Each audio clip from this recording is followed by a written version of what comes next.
Si uno analiza los datos del comportamiento del sector exterior en el año 2013, la conclusión no puede ser otra que positiva. Los datos son elocuentes y el comportamiento del sector exterior presenta un perfil muy favorable. Y de ello, en mi grupo no podemos hacer otra cosa que alegrarnos porque ese buen comportamiento del sector exterior ha atenuado la caída del PIB, ha atenuado el problema del desempleo y, sobre todo, demuestra la vitalidad potencial de nuestra economía, demuestra los esfuerzos que son capaces de hacer nuestros empresarios y nuestros trabajadores y cómo son capaces de sobreponerse a situaciones muy difíciles.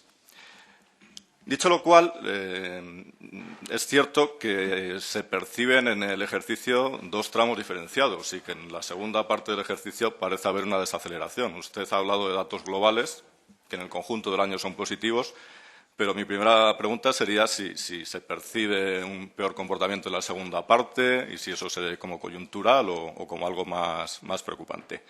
En cualquier caso, los datos en el conjunto del año son positivos, insisto, nos alegramos. En lo que nos resulta más difícil acompañarle en su razonamiento es que cuando uno reconoce que los datos son positivos, parece que está diciendo que el Gobierno lo está haciendo muy bien, y no es necesariamente la misma cosa. Si estuviésemos hablando de problemas, usted me diría, bueno, hay problemas, pero no tienen nada que ver con el Gobierno o incluso son a pesar del Gobierno. Bien, pues cuando las cosas van bien, pasa lo mismo. Hay cosas que van bien por cuestiones que nada tienen que ver con el Gobierno o incluso puede que pese al Gobierno. Para acompañarle en el razonamiento de que esto va bien y, por tanto, lo estoy haciendo muy bien, me tendría que explicar cuáles son las políticas públicas que se han seguido por el Gobierno que han favorecido a la exportación. Y nosotros nos hacemos esa reflexión y llegamos a la conclusión, puede que equivocada, usted en su segunda intervención nos podrá corregir, que hay esencialmente dos factores de las políticas del Gobierno que han favorecido la exportación. El primero de ellos ha sido la depresión de la demanda interna, la depresión del mercado interno. Y esto es algo que ha sucedido antes en la historia de España. Por ejemplo, a principios de los 60 hay una depresión del mercado interno y las empresas, si quieren sobrevivir, se ven forzadas a exportar. En los últimos años esa caída de la demanda interna ha sido muy fuerte. Claro, es una vía que incentiva la exportación, pero no sé si es una vía de la que un gobierno pueda presumir, ¿no? He incentivado la exportación porque era la única salida. Es como si usted lanza a alguien al agua, no se ahoga y dice, bueno, agradézcame que ha aprendido a nadar. Bueno, no sé. Y la segunda cuestión que ha favorecido la competitividad es la caída de los salarios. El Gobierno la niega, pero las estadísticas también son elocuentes en eso. Bien, una caída salarial a corto plazo mejora la competitividad, sobre todo en sectores intensivos en mano de obra, intensivos en factor trabajo. El problema es que ustedes niegan que la caída se haya producido o que la deseen. Entonces, si estas no son las vías de mejora de la competitividad, yo le pediría en su segunda intervención que nos explique qué ha hecho el Gobierno para mejorar las exportaciones. Porque cuando uno mira a las otras posibles vías, a las otras políticas públicas, muy importantes para el crecimiento a largo plazo de las exportaciones, lo que encuentra en general son recortes, son repercusiones negativas. A largo plazo para exportar hay que ser innovador. Bueno, pero es que las partidas de I+D se han recortado muy fuertemente. Hay que tener un capital humano de calidad, sí, pero es que las partidas de educación también han sufrido recortes. Hay que tener un coste de la energía competitivo. Bien, es que con las reformas sucesivas energéticas, ese coste energético, que es el segundo factor de competitividad más importante después del factor laboral, se ha encarecido. Hay que tener acceso al crédito. Es cierto que la situación del crédito no es tan desesperada como antes, pero los datos del Banco de España indican que ha seguido cayendo el crédito. En ese sentido, la restricción de crédito no se ha solucionado. Y el marco fiscal y el marco regulatorio tampoco han favorecido mucho a la actividad ni a la exportación. Ha habido continuas subidas de impuestos de manera desordenada y de una importante inestabilidad regulatoria en sectores como el energético. En ese sentido, el Gobierno habría favorecido la exportación por la depresión de la demanda interna y las rebajas salariales, pero en el resto de políticas públicas esa mejora de las exportaciones, en nuestra interpretación al menos, habría sido a pesar del Gobierno, a pesar de que hay menos I+D, a pesar de que hay menos educación, a pesar de que la energía es más cara, a pesar de que han subido los impuestos. Y esto es preocupante porque los problemas estructurales del sector exterior siguen ahí. Usted ha dado datos que muestran que se han atenuado levemente, pero pese a esa atenuación ¿Qué cosas exportamos? Pues sigue habiendo una composición de las exportaciones demasiado centrada en sectores con poca intensidad tecnológica y demanda relativamente madura. Siguen muy concentradas las exportaciones en la Unión Europea, aunque por la debilidad del comportamiento de la Unión y la mejora en los emergentes se haya atenuado algo esa concentración. Sigue habiendo falta de tamaño empresarial y todo esto implica un riesgo importante, que es que el superávit exterior sea coyuntural y que a medida que se recupere la demanda interna, se vaya desvaneciendo. Esto respecto a la evolución del sector exterior.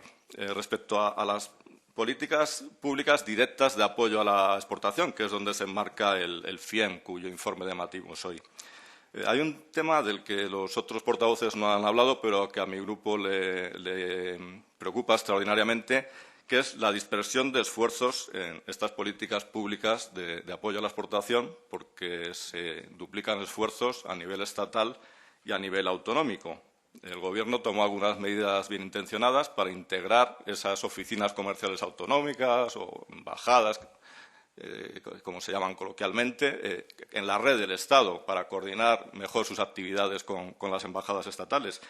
Pero esto se hizo en forma de invitación y las comunidades con más oficinas, como Cataluña, País Vasco, Andalucía, no han aceptado esa invitación.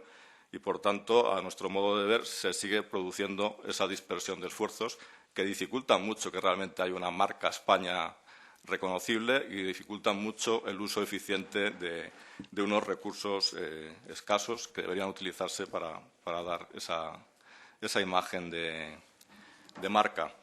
Están satisfechos de cómo esto ha evolucionado, consideran que ya se ha hecho todo lo posible. Si no es así, piensan hacer algo más en esa coordinación de esfuerzos. Entrando para finalizar propiamente en el informe del FIEM, lo que refleja el informe es lo mismo que lo que reflejan otros instrumentos públicos de ayuda a la internacionalización o la actividad económica en general, que son fuertes recortes.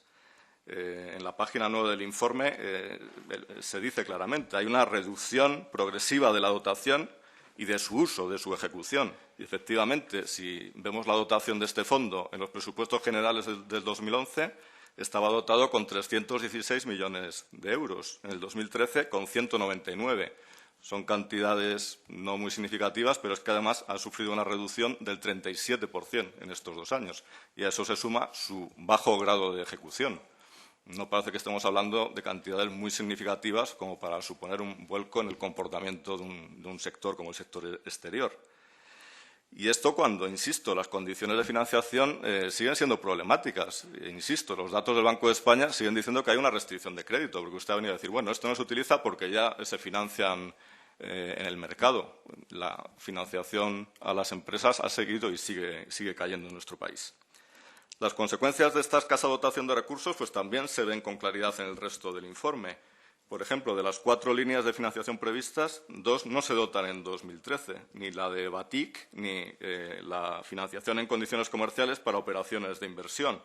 Y las otras 2 que sí se dotan muestran unos rasgos claros de un escaso número de operaciones, 5 operaciones en 2013, de las cuales además hay una en Arabia Saudí que se ha venido llevando 1/3 del total de los recursos de la construcción ferroviaria en Arabia Saudí. Estamos hablando de un número muy limitado de operaciones, de escasas cuantías totales, como hemos visto antes en la dotación presupuestaria y su ejecución, de unos plazos de amortización que se han ido acortando progresivamente y de unos tipos de interés que han ido aumentando progresivamente. ¿Esto a qué lleva? Pues a que sean unas condiciones cuasi bancarias. Realmente se ofrecen unas condiciones y se exigen unos requisitos de solvencia y de garantías que no son muy distintos de los que se pueden obtener con la financiación bancaria. De hecho, los que obtienen financiación del FIEM probablemente podrían haberla obtenido también en el mercado y, desde luego, son prácticamente inaccesibles a las pymes. Y, en ese sentido, este fondo no estaría desempeñando su función esencial. Esta es nuestra valoración. En cualquier caso, insisto que escucharemos con interés en su segunda intervención por qué vías ha favorecido el Gobierno este buen comportamiento del sector exterior o si nuestra valoración de la escasa dotación de recursos del FIEM y su mayor exigencia de garantías y solvencia es algo que usted comparte o no. Gracias, señor presidente.